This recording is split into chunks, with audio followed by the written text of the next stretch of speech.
पृथ्वी के रक्षक नारायण, हरण्याक्ष को संहारे नारायण, लिए दांतों पे पृथ्वी नारायण, हिरण्याक्ष को संहारे नारायण, लिए दांतों पे पृथ्वी नारायण।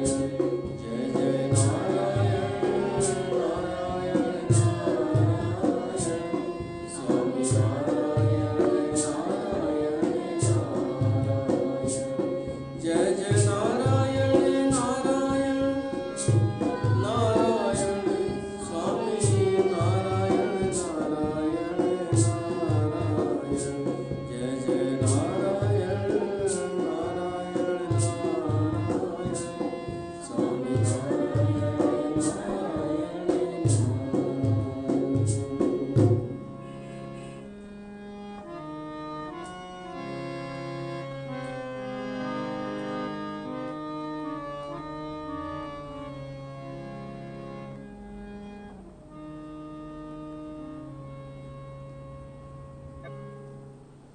बोल लक्ष्मी नारायण भगवान की जय। प्यारी साथ संगत, जय जय नारायण नारायण नारायण। इन्हें उस्तति असां सत्संग जी शुरुआत था कयूं। तव्हां सभिनी जो स्वागत आहे, वेलकम आहे। हालांकि चवणु तव्हांखे बि खपे कि तव्हांजो बि स्वागत आहे। तव्हां वरी अची विया हिकु दफ़ो, ईअं तव्हांखे मन मन में चवणु आयव। उहो इन करे कि असां तव्हांखे भक्ति सूत्र ॿुधाए रहिया आहियूं देवर्षि नारद जा। ऐं मां इन करे तव्हांजो स्वागत कंदो आहियां कि शाबस तव्हांखे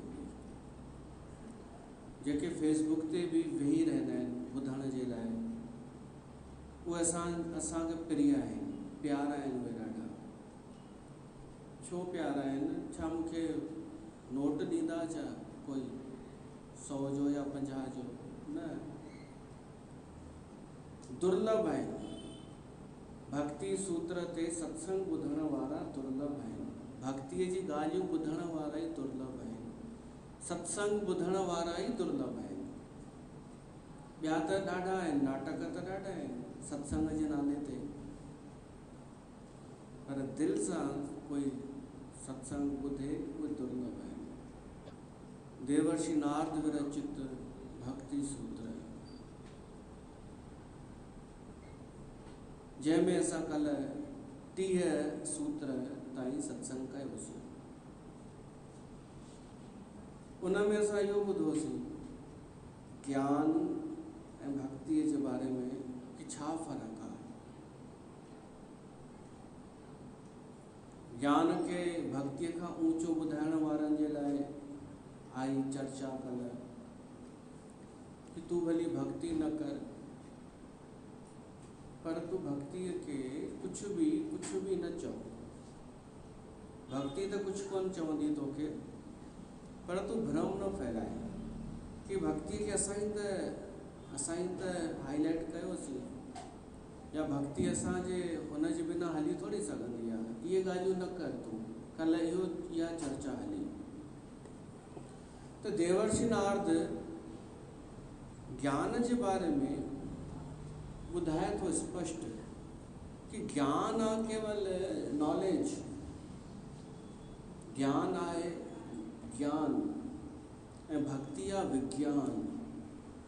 ज्ञान मतलब नॉलेज, मतलब असां ॿुधो आहे, असां पढ़ियो आहे, सम्झो आहे, ख़बर आहे, इहो थियो ज्ञान।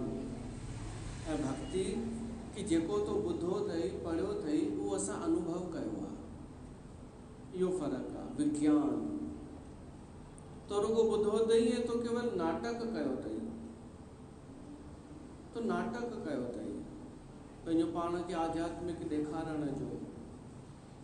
असां भगत तो चए असां नाटक कोन कयो आहे, पर तो जेके ॻाल्हियूं चयूं अथई उहे मां अनुभव कयूं आहिनि।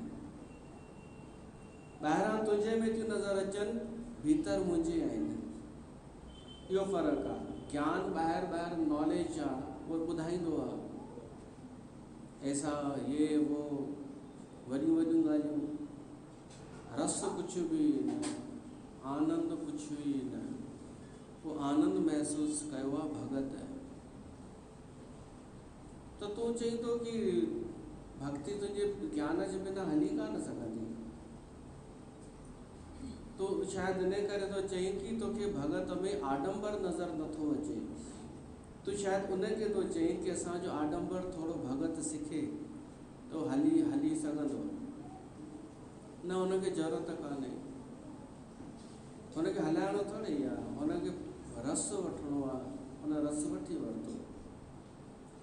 त उन ई श्रृंखला में देवर्षि नारद 31 नंबर श्लोक में मिसाल तो ॾे, ॿ मिसालूं तो ॾे सांसारिक ज्ञान ऐं भक्ति जे बारे में सम्झाइण जे लाइ। 31 नंबर सूत्र में राजगृह भोजनादिषु तथैव दृष्टांत ब दृष्टांत तो ॾे, जंहिंसां स्पष्ट थींदो कि भक्ति ऐं ज्ञान में केतिरो फ़र्क़ु आहे।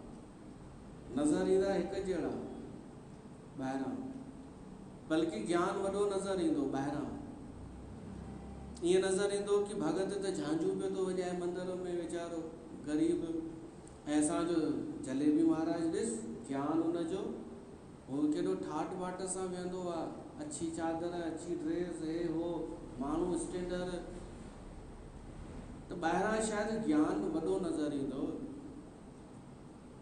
पर देवर्षि नारद 2 मिसालूं ॾिए थो, पोइ तव्हां पाण फ़ैसिलो कयो कि ज्ञान छा आहे, भक्ति छा आहे। पहिरीं मिसाल तो ॾे राजगृह ऐं भोजन जो। पहिरीं भोजन जो था खणो। कंहिं माण्हूअ खे रोटीअ जो ॾाढो नॉलेज हुजे, माईअ खे, हुन कोर्स कयो हुजे, कोर्स कुकिंग कोर्स, ॾाढी हाई फाई फीस ॾेई करे स्टैंडर माईअ खां हुन ट्रेनिंग वरिती हुजे, ऐं रोज़ु वञे भोपाल, कलाक वञण में लॻेसि, कलाक अचण में, कलाक उते, फीस बि वॾी, ऐं 6 महीना खनि इहो कयो हुजे। अञा ठाहिण शुरू न कई अथई, घर अञा खाराई कोन अथई कंहिंखे, या ट्रेनिंग अथसि उन वटि। इहो थियो ज्ञान। वरी उहा माई ॾाढा सारा किताब जमा करे रखे पाक शास्त्र जा। पाक शास्त्र सम्झंदा आहियो? ये लाइब्रेरी ठाहे रखे, कहिड़ियूं कहिड़ियूं वैरायटियूं, कहिड़े कहिड़े देश में छा व्यंजन ठहंदा आहिनि, सभु उनखे नॉलेज हुजे। पर तव्हां ॿुधायो, छा उन सां कंहिंजी बि बुख मिटंदी?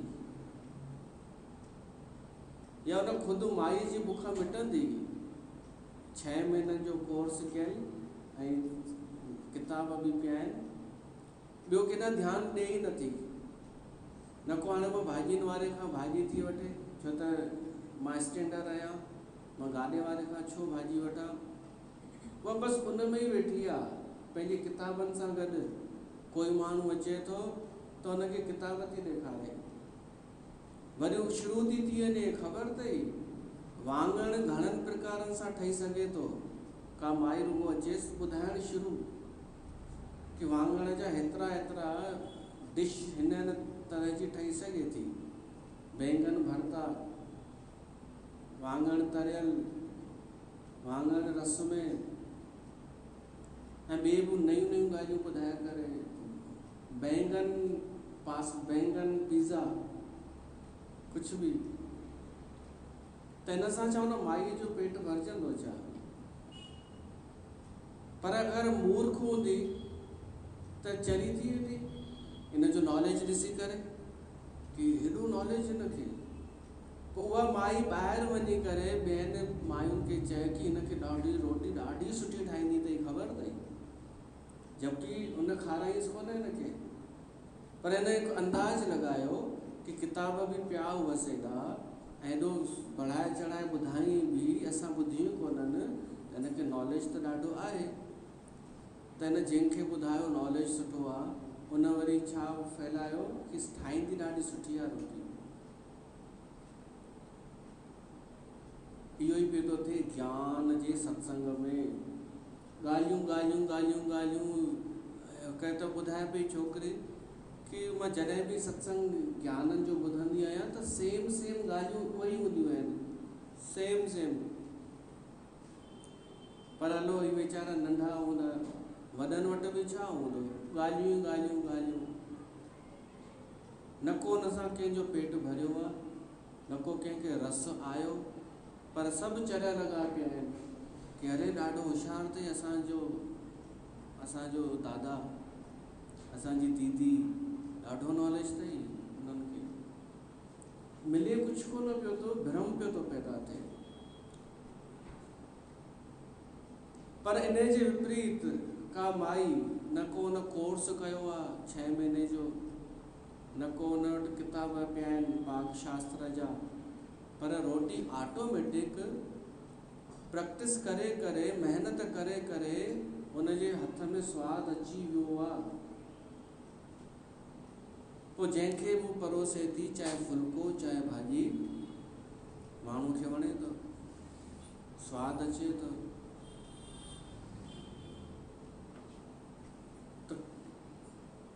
ॿाहिरां ईअं थो लॻे उहा 6 महीने वारी माई वॾी आहे ऐं हीअ घटि आहे, पर कम जी कहिड़ी आहे हीअ जेका असांखे तृप्ति थी ॾे, भोजन थी ॾे, क्षुधा निवृत्ति, तृप्ति, तुष्टि, पुष्टि, उहा पे थी ॾे असांखे। तीअं ई आहे ज्ञान ऐं भक्ति।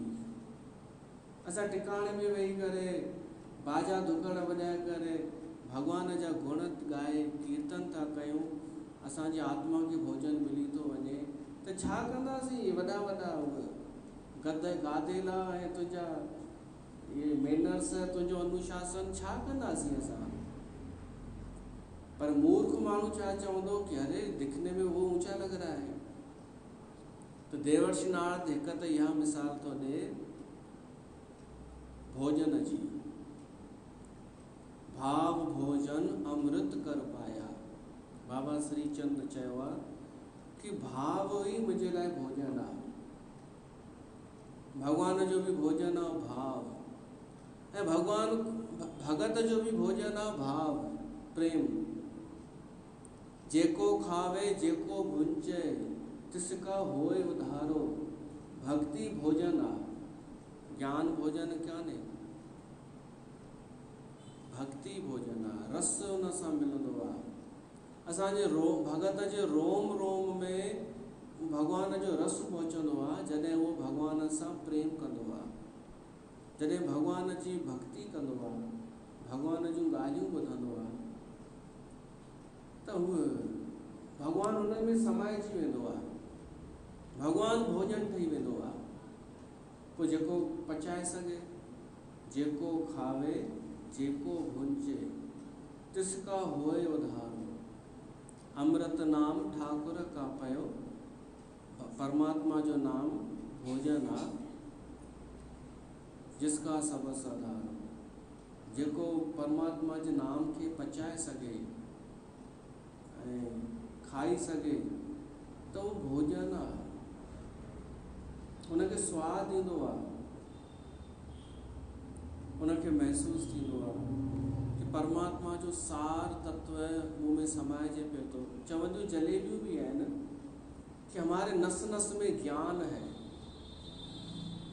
हमारे पूरे में ज्ञान आ चुका है, ज्ञान ही ज्ञान है हमारे में। हुननि ज्ञान खे का शइ ठाहे छॾियो आहे, का वस्तु ठाहे छॾी आहे। सुठी ॻाल्हि आहे तुंहिंजे नस नस में ज्ञान आहे, पर भगत जे नस नस में भगवान आहे, इहो फ़र्क़ु आहे। हुनखे महसूसु थींदो आहे भगवान।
मूंखां ई विसरी वेंदा आहिनि भॼन, तव्हांखे यादि हूंदो आहे। मुंहिंजे दिलि जो त दिलबर अॼु अंगण में आयो आहे, माना मुंहिंजे अंदरि इहो आहे भोजन, भक्ति भोजन आहे। त हिकु मिसाल इहा थो ॾे कि भॻवान जे बारे में ॼाणणु अलॻि शइ आहे ऐं भॻवान जे बारे में ॼाणणु ऐं भॻवान खे ॼाणणु ॿिन्हिनि में फ़र्क़ु आहे। ज्ञान में छा आहे, भॻवान जे बारे में जानकारी ॼाणणु, ऐं भक्तीअ में भॻवान खे ॼाणणु, महसूसु करणु, पाण जे भीतर अनुभव करणु कि उहो आहे। ठीकु आहे, हिकु इहा मिसाल देवर्षि नारद थो ॾे। ॿी आहे राजगृह। राजगृह सम्झो राजा जो महल, राजा जो घर, कोई बंगलो, कोई बंगले में रहंदो हुजे, पर उन जे बंगले में रहण खां पहिरीं कोई कारीगर, मिस्त्री, मज़ूर या ठेकेदार उन बंगले खे तैयार कनि। सेठ त पोइ वेंदो बंगले में, पहिरीं उनखे मज़ूरनि, मिस्त्रियुनि, कारीगरनि मिली करे तैयार कयो। त जेके उहे ग़रीब कारीगर आहिनि, मज़ूर, उहे अलाए घणा दफ़ा उन बंगले में रोज़ वेंदा हूंदा, जेसिताईं कमु हले पियो थो। चक्कर हणंदा हूंदा सॼे बंगले में। तैयार थियण खां पोइ बि लाइट वारा या ॿिए मथां कमु करण वारा, फर्नीचर वारा, इहे घुमंदा हूंदा। इन्हनि कर्मचारियुनि खे सॼो नॉलेज आहे बंगले जो, पर तॾहिं बि ॿुधायो छा इनखे बंगले में रहण जो अनुभव आहे छा? कोन्हे। नॉलेज सॼो सभु न घुमियल आहे इन्हनि जो, पर जॾहिं उहो रहण वारो रहंदो बंगले में, उन में ऐं हिन में फ़र्क़ु आहे या कान्हे? उहो ई फ़र्क़ु आहे ज्ञान में ऐं भक्तीअ में। त वॾियूं वॾियूं ॻाल्हियूं यादि कयव भॻवान जे बारे में, निराकार, अद्वैत, वॾा वॾा अखर, माया, जीव, ब्रह्म ज्ञान, निश्चय, ॾुखिया ॾुखिया अखर यादि कयव। त्रिगुणी प्रकृति थींदी आहे, मन बुद्धि अहंकार, 4 इहे थींदा आहिनि, हेतिरा तत्व थींदा आहिनि। इहो सभु हुअण खां पोइ एतिरो त थी वियो तव्हांखे नॉलेज।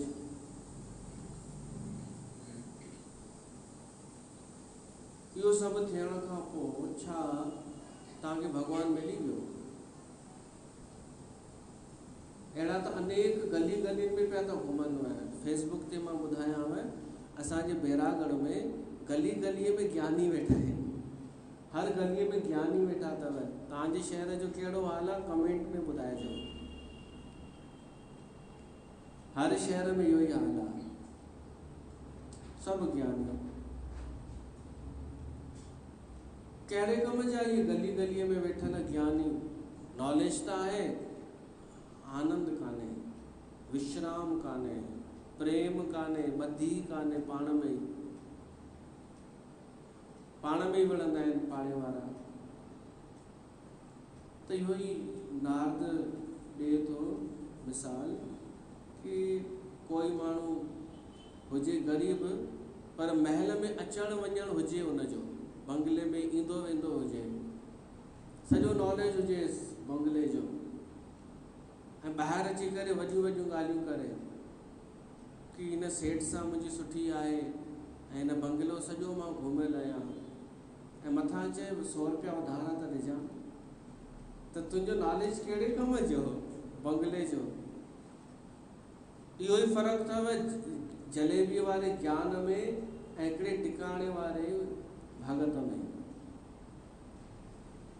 मतिलबु महांगी ड्रेस कोई पाए अचे ऐं ॾुखियूं ॾुखियूं ॻाल्हियूं करे त तव्हां हुनखे मथे चाढ़े छॾींदा कि ॾाढो नॉलेज अथसि, पतो पियो सुभाणे तव्हां खां ई उधारा न वठणु अची वञेव जलेबी।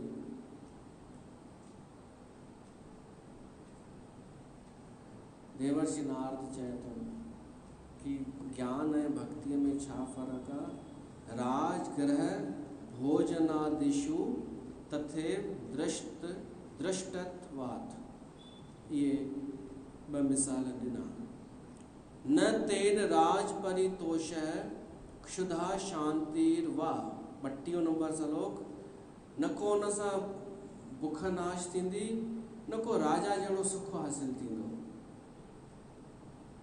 त ज्ञान सां, सिर्फ़ु ज्ञान सां न क्षुधा निवृत्त थींदी, न सुख मिलंदो, न आनंद मिलंदो, न आत्मा जी प्यास मिटंदी, ऐं न कोई असांखे परमात्मा जो स्थान मिलंदो। हाणे 34 नंबर श्लोक। तस्या साधनानि गायन्त्याचार्या। प्रश्न तो पैदा थे कि ज्ञान भक्ति जो साधन काने, इहो साबित थी वियो। भक्ति पाइण लाइ ज्ञान में वञण जी ज़रूरत कान्हे। जलेबियुनि जो जलेबियुनि खे लॻंदो असांजो ग्राहक फिटाए पियो थो इहो, जेके अचनि पिया उहे कोन ईंदा। हा, कोन ईंदव, तव्हां 52 जो फिटायव, हाणे तव्हांजा ग्राहक फिटाईंदासीं। उहो भई चए फिटल ई अथनि, छा फिटाईंदव, हा न। तव्हां चयवसि कोन हुनखे, हिन चईंसि तव्हांजो सत्संग नथो थिए छा हींअर, त चईंसि न नथो थिए, अचो पाण कचहरियूं कयूं, सत्संग में नथियूं वञी सघूं त अचो कचहरियूं कयूं। उहो पाण सीट ते वेठल आहे, हॉट सीट ते। त पोइ हिन चईंसि तव्हांजो कूड़ो सत्संग अथव न, इन करे बंदि थी वियो अथव। ऐं हुन कुझु चईंसि बि कोन। हुनजे लाइ सत्संग सेकेंडरी आहे, ईअं ई आहे हुनजे लाइ, साइड आहे, को वॾो जीवन मरण जो सुवाल कोन्हे। त हिन में अचे थो कि ज्ञान भक्तिअ जे लाइ आवश्यक कान्हे, साधन कान्हे। त छा आवश्यक आहे, उहो अचे थो। भक्ति पाइण लाइ असांखे कहिड़ी साधना करणी पवंदी। त नारद चए थो, ॿुधायांव थो, तस्या साधनानि गायन्त्याचार्य। इहो नथो चए कि मां थो ॿुधायांव। नारद सावधानी पूर्वक पियो थो व्याख्या करे, किथे दोष न उत्पन्न थी वञे। चए थो कि आचार्यनि जेको ॻायो आहे भक्तिअ जे साधननि जे बारे में, उहो मां ॿुधायांव थो। हिते देवर्षि नारद ॻाइण जी ॻाल्हि थो करे। हूअं चवणु इहो खपंदो हो न कि आचार्यनि जेको साधन ॿुधाया आहिनि उहे मां ॿुधायां थो। हीअ चए थो ॿुधाया कोन्हनि, ॻाया आहिनि। छो त जिन बि भक्ति कई आहे, पोइ भक्तिअ जे बारे में कुझु बि उन्हनि ॿुधायो आहे त ॻायो आहे। गाए करे ही हर दिल जो प्यार करेगा वो गाना गाएगा। गाए बिना रही न सघिया। हीअ ॻाइण जूं गुरु ग्रंथ साहिब छा आहे, हीअ सभु ॻाया विया अथव शब्द। जेतिरा बि तव्हां वचन वठंदा आहियो या पढ़ंदा आहियो, इहे सभु ॻाया विया आहिनि। कोई कुझु रविदास ॻाया आहिनि, कुझु गुरु अर्जन देव साहिब जन, ऐं परंपरा शुरू कई गुरु नानक, ॻाइण जी परंपरा।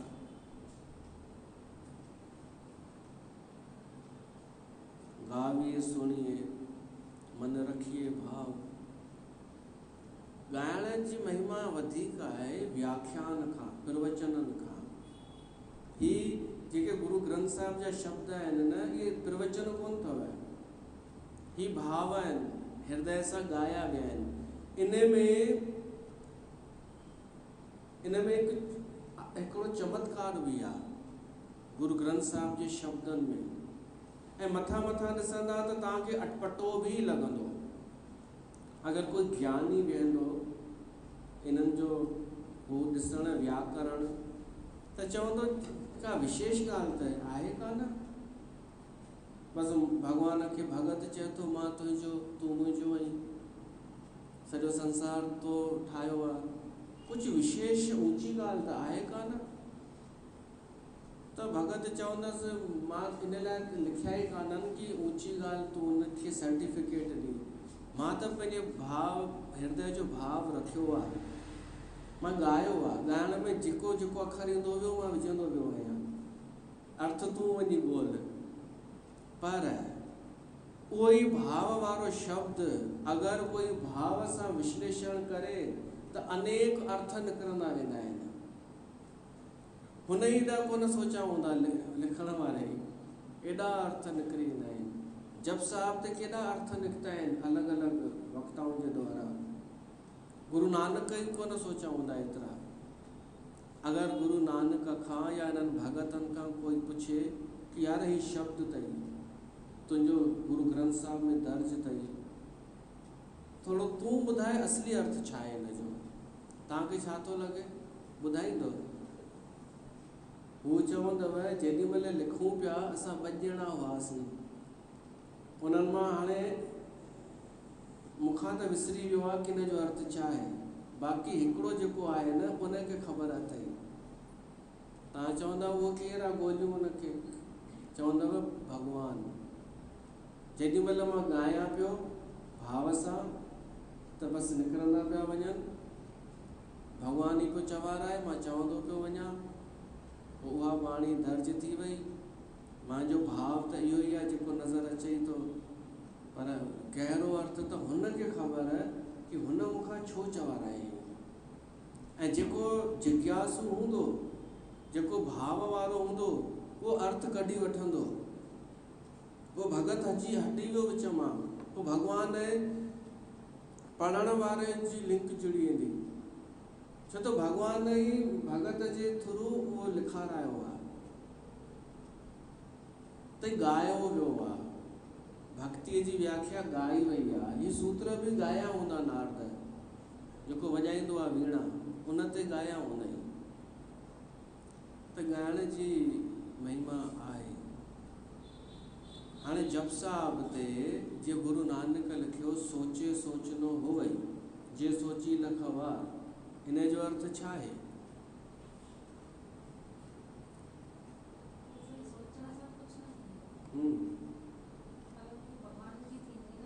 इन जो अर्थ अगरि तव्हां किथे बि पढ़ंदा अर्थ मिली वेंदो अथव, त उहो अथव सोच माना सफ़ाई।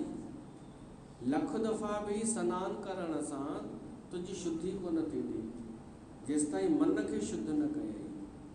सोचे सोच न हो वई। पर जेको तव्हां अर्थ ॿुधायव न, पहिरीं उहो हलंदो हो, कि असांजे सोचण सां उहो थींदो ई कोन। त छा चयो त माना ॿई निकिरी सघनि था न, मां उहो ई थो चवणु चाहियां, ॿई निकिरी सघनि था। इहा शक्ति अथव कि हर काल में परिस्थिति अनुसार गुरबाणीअ जो अर्थ मटिजी वेंदो। जीअं कोरोना काल में असां वैक्सीन वारी गुरबाणी कढी आयासीं। वैक्सीन मां चयो ॿ वैक्सीन गुरु ग्रंथ साहिब में बि अथव। पहिरियों डोज अथव बल छुट कयो, पहिरीं वैक्सीन में साणो थी वेंदो आहे न माण्हू, बल छुट कयो, बंधन परे, कछु न हो तो पाए, इहा पहिरीं वैक्सीन। पोइ जॾहिं ॿी वैक्सीन लॻंदी, तव्हां तगड़ा थी करे ईंदा, त पोइ चवंदा बल होवा, बंधन छुटे, सभु कुझु हो तो पाए। त अर्थ मटिजी सघे थो। इहा इन करे त स्पष्ट कोन्हे लिखियलु कुझु बि गुरु ग्रंथ में। ही जेको वचन कढाईंदा आहिनि माण्हू, कि वचन कढाइणो आहे, उहो छो शुरू थियो हो? कि भाई साहब वचन कढण वारो संत अगरि प्रवीण आहे ऐं प्रबोध आहे उनखे, त उहो कुझु सुठो अर्थ कढी सघे थो उन मां, ऐं असांखे ॿुधाए सघे थो कि ही थी सघे थो। पर माण्हू छा करे छॾियो? वचन जो अर्थ इहो करे छॾियनि कि जेको मां चाहियां थी उहो थिए। भाई मुंहिंजो सोन गुम थी वियो आहे, वल वचन कढाए कि सोन मिलणु खपे। पुछणु कोन आई आहे मिलंदो या न मिलंदो। अगरि इहो चइजेसि कोन मिलंदई त त चवंदव न मुंहिंजो कमु कोन थियो, मां ॿिए हंधि थी वञा वचन कढाइण। जेसि तक उनखे इहो न चयो वेंदो कि मिलंदई, तेसि ताईं पई भिटकंदी। छो त उहा पुछण कोन आई आहे, हू ज़बरदस्ती चवाइण आई आहे कि हीअं चओ। इन करे असां इहो कंदा ई कोन आहियूं धंधो वचन कढाइण जो। माण्हुनि मज़ाक ठाहे छॾी आहे। न त कोई समझदार हुजे त गुरु ग्रंथ मां अलॻि अलॻि अर्थ निकिरंदा आहिनि, अलॻि अलॻि समय अनुसार। उहा श्रद्धा बि त हुजे हुन पुछण वारे में, कुझु बि थोरे। त ही भाव, हीअ आहे भाव जी ॻाल्हि। त देवर्षि नारद चए थो भक्तीअ जा जेके साधन आहिनि उहे भाव जो मामिलो आहे। आचार्यनि ॿुधाया आहिनि, कुझु साधन ॿुधाया आहिनि कि हीअं कहिड़ा कहिड़ा तरीक़ा अपनाइजनि जंहिंसां भक्तीअ जे तरफ़ पहुचूं। पर उहे ॿुधाया कीअं आहिनि? ॻाए करे।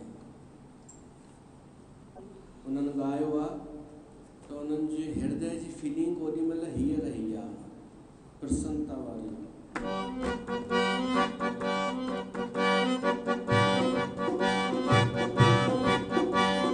दिल दीवानी मन मस्तानो मौलाई,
असली त प्रसंग पियो हले उहो कि जिन बि ॿुधायो आहे, जिन बि अर्थ कयो आहे न हिन में नारद भक्ति सूत्र जी इन सूत्र जो, त इहो ई अर्थ कयो अथनि कि ॿुधायो आहे आचार्यनि।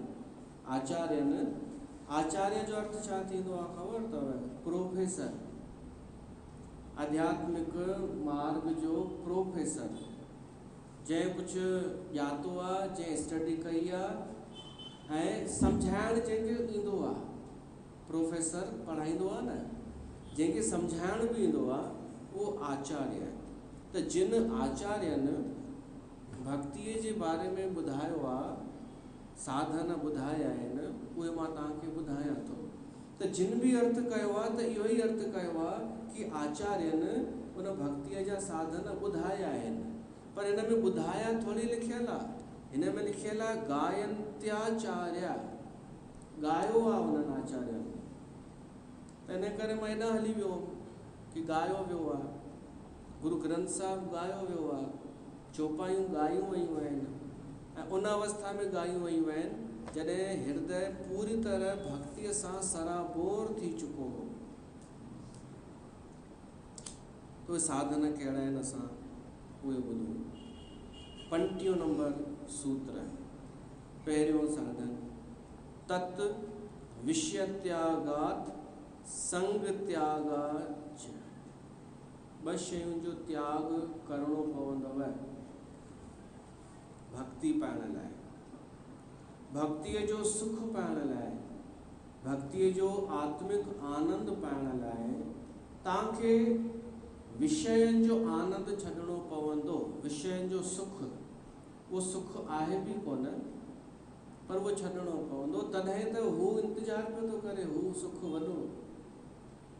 तव्हां कॾहिं सोचियो अथव कि तव्हां ऐं असां सभु सुखनि जे बारे में कामना कंदा आहियूं, पर कॾहिं बि इन सुख खां ॿाहिरि जी सुख जी इच्छा कोन कई आहे। उहे सुख साॻिया साॻिया, उहे खाइणो, उहे पाइणो, उहे घुमणो, उहे ॾिसणो, कैटेगरी मटिजी वेंदी आहे कि कल्ह पिज़्ज़ा खाधोसीं, हाणे डोसो खाइण जी इच्छा आहे, पर इहो हिकु ई सुख मञियो वेंदो रसना जो।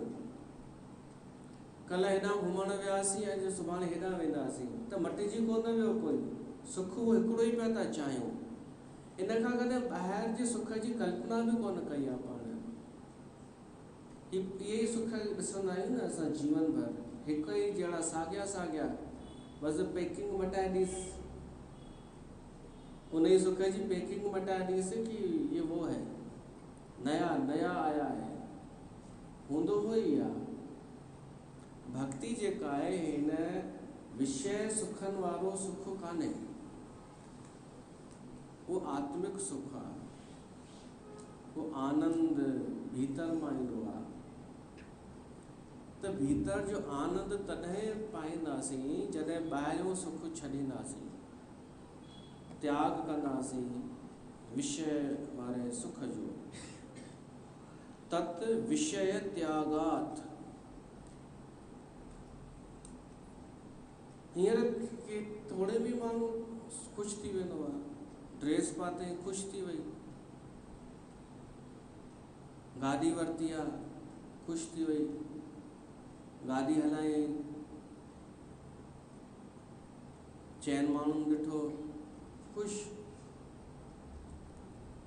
नारद चए थो कि आचार्यनि जिन भक्तीअ जो सुख महसूसु कयो आहे, उन्हनि चयो आहे इहो सुख छॾियो त सही। जॾहिं तव्हां इहो छॾे ॾींदा, सम्झो उदासीन थी वेंदा कि हाणे न खाइण में, न पाइण में, न घुमण में इंट्रस्ट आहे, छॾियो पहिरीं, प्रयोग करे ॾिसो, इहे सुख छॾे ॾिसो, त पोइ छा बचंदो? असांजी ऊर्जा त केॾांहुं वेंदी कोन, उहा ऊर्जा भीतर वेंदी। पोइ उहा ई ऊर्जा असांजी सत्संग में सुख ॻोल्हींदी, छो त असां होॾां वञणु ॾियूंसि नथा हाणे एनर्जीअ खे सांसारिक सुखनि में, उहा ई एनर्जी हेॾां भॼंदी, पोइ उनखे सत्संग में सुख ईंदो, भॻवान जी कथा में।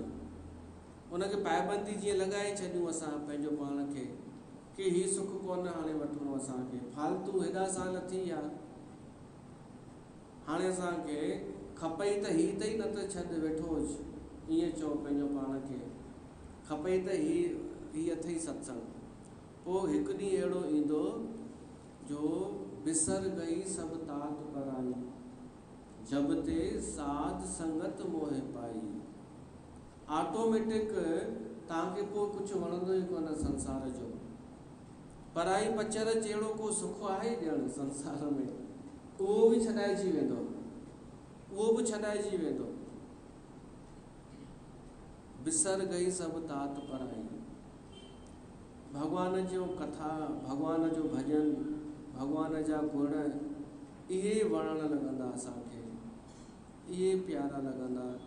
पोइ माण्हू चवंदव तूं पागल आहीं छा, जीअं मीरा खे चवंदा हुआ कि तूं खाई पी छो नथी, एंजॉय कर, घुम फिर, असां सां गॾु हल, तूं बि मॉल हलूं कॾहिं। तव्हांजो मन चवंदव मूंखे नथो वणे, मूंखे केवल सत्संग। पोइ चवंदव घर वारा सत्संग मां छा मिलंदो अथई, तव्हां चवंदव मिलंदो त कुझु कान्हे, पाण प्रसाद बि बंदि कराए छॾियनि। पोइ बाक़ी भड़किजी वेंदव, कुझु जॾहिं मिलणो ई कान्हे त पोइ छो थी वञी। तव्हां जवाब बि कोन ॾेई सघंदा, मीरा बि कोन जवाबु ॾेई सघी कि मूंखे छा थो मिले, संसार जो सुख त्याग करे हुते मूंखे कहिड़ो सुख थो मिले, उहो तव्हां कयो त ख़बर पएव। जो मैं जानती प्रीत किए दुख होए, जगत ढिंडोरा पीटती प्रीत न करियो कोई। मीरा थी चए मूंखे ख़बर हुजे हा कि भॻवान सां प्रीत करण में पाण दुख ई मिलंदो संसार जी तरफ़ां, त मां सभिनि खे चवां हा कि प्रीत न कजो भॻवान सां, हिते ई सही आहियो। पर हिन जो अर्थ इहो कान्हे कि मीरा मैसेज थी ॾेव, पोइ पाण छो कयईं। वो चए थी कि मूंखे कोन ख़बर हुई कि मूंखे लॻंदो हो कि संसार बि हूंदो ऐं भॻवान जो प्यार बि हूंदो, मां ईअं सम्झंदी हुअसि। पर हीअ त संसार त पुठियां ई पइजी वियो आहे मुंहिंजे, सिर्फ़ु भॻवान सां प्रीत करण जे चकर में।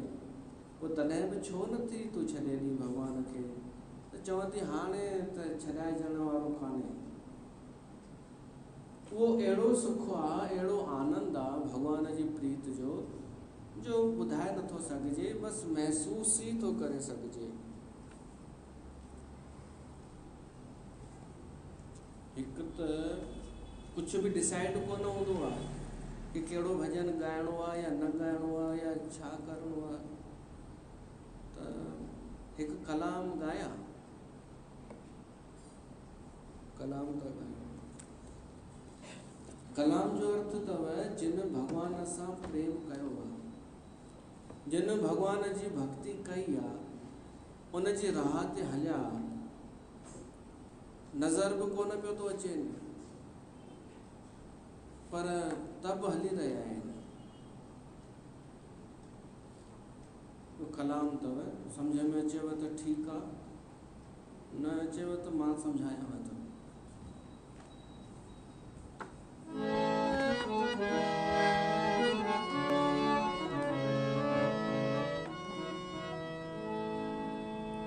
कहे ॾींहुं थींदो कासिद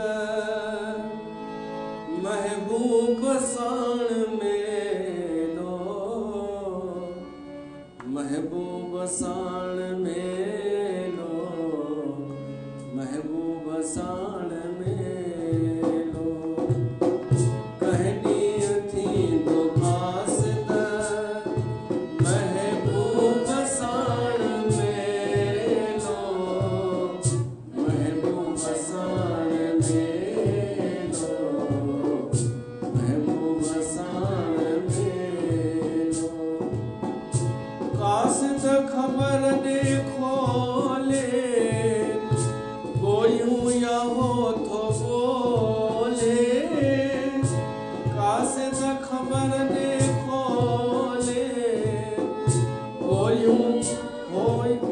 गोयूं या हो थो ॻोल्हे। कहिड़ा थो ॻोल्हे फोलियूं या हो थो फोले, फोलियूं या हो थो फोले। नाहक थो रूह रोले, नाहक थो रूह रोले। मूंखे करे अकेलो, मूंखे करे अकेलो, महबूब साण मेलो।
वार तार निहारी देवयो हफ्तो संभारी देवयो हफ्तो संभारी देवयो कासिद पुकारी देवयो साजन लाए संझ सवेलो साजन लाए संझ सवेलो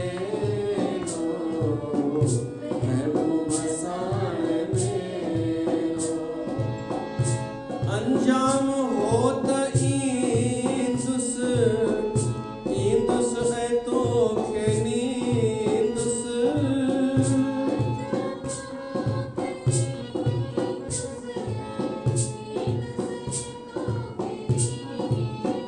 लिखे तो भगत चए तो कि सोचो त इहो हो कि मां तो वटि ईंदुसि नींदुसि माना ॾिसंदुसि तो वटि ईंदुसि तोखे ॾिसंदुसि पर हाणे लॻे थो तोखे ई अचिणो पवंदो अंजाम हो त ईंदुसि ईंदुसि ऐं तोखे नींदुसि मुहड़ो की न मटींदुसि तोखे न मां छॾींदुसि तोखे न मां छॾींदुसि पहला जनेठ ॾींदुसि पहला जनेठ ॾींदुसि हिन पासे रूह रेलो हिन पासे रूह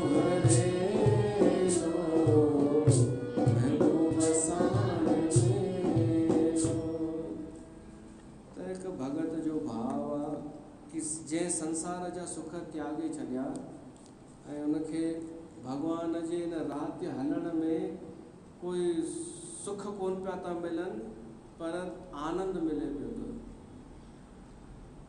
संसार जा सभई सुख मिली वञनि न त बि ख़ाली जा ख़ाली रहंदा इहो यादि रखिजो ऐं भॻवान जे राह ते भॻवानु भली न बि मिले उनजी यादि ई मिली वञे त बि भरिजी वेंदा हिते सत्संग खे विराम था ॾियूं अञा सूत्र अध में रहंदा वो सुभाणे ॿुधंदासीं बोल श्री कृष्ण भगवान की जय।